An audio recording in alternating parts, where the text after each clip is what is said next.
नागपूरच्या खंडपीठाने जो आदेश दिला आणि एकूणच या सगळ्या निवडणुकीचा गौडबंगाल आणि खेळखंडोबा झाल्याचं सगळं पुढे येतो आहे. काय हा पोरखेळ आहे? राज्य सरकार आणि निवडणूक आयोग याला दोनही जबाबदार आहेत. एकीकडे 31 जानेवारीपर्यंत निवडणुका घ्या असं सूर्यकांतच्या जे आता सीजे आहेत त्यांच्या खंडपीठाने हा निर्णय दिला होता. पण घाईघाईमध्ये चुकीचं इंटरप्रिटेशन करून सूर्यकांतजी यांच्या निर्णयाचं चुकीचं इंटरप्रिटेशन केलं गेलं.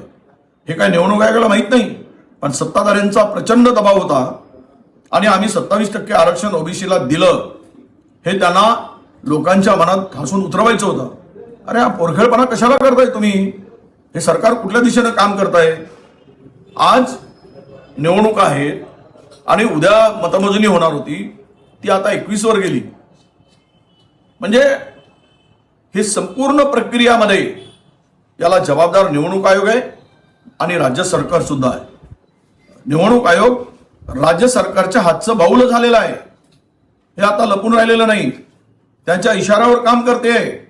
कदाचित हे सगळे निर्णय 3 दिवसामध्ये चिन्हाचं वाटप किंवा कोर्टाचा निर्णय अपेक्षित होता. कोण सांगितलं तुम्हाला?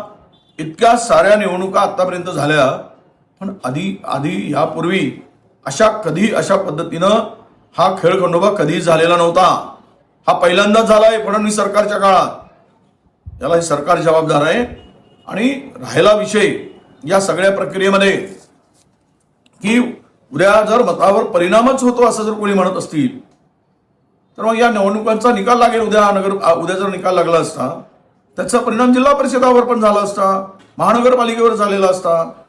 परंतु मतमोजणीमध्ये अडथळा जो आज आलेला आहे, हा सगळा प्रकार मला वाटतं की इतकी लांबणीवर नेणं म्हणजे यांच्या मागे या सरकारचा मतचोरीचा तर डाव नाही ना, की ईव्हीएम मध्ये पुन्हा काहीतरी गडबड करून यांच्या विरोधात जनमानसाचा कौल जातोय.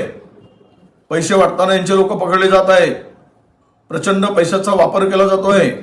सत्तेचा दबाव आणून लोकांना धमकवले जात आहे. लोकांना धमकवण्याबरोबरच एकमेकाला बघून घेण्याची भाषा, कापण्याची भाषा होत आहे. आणि हे सगळं झाल्यानं हे बघता सरकारच्या पायाखालची वाळू सरकलेली आहे.